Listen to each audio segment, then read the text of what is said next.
This column serves two purposes. First, it serves as an attractive gateway to the paver patio, and second, it supports a metal pole, which creates a mounting point for a string of cafe lights. The column begins as part of the low retaining wall that borders the patio, so the first few blocks are interwoven with the wall for both strength and aesthetics.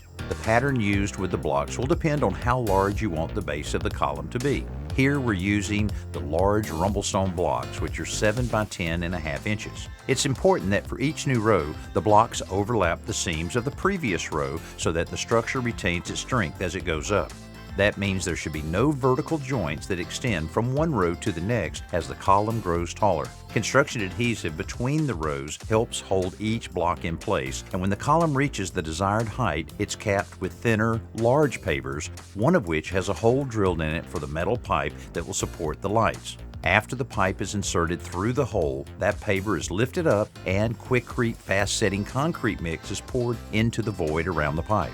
With the pipe perfectly plumbed, we add water to the mix to solidify it and secure the pipe.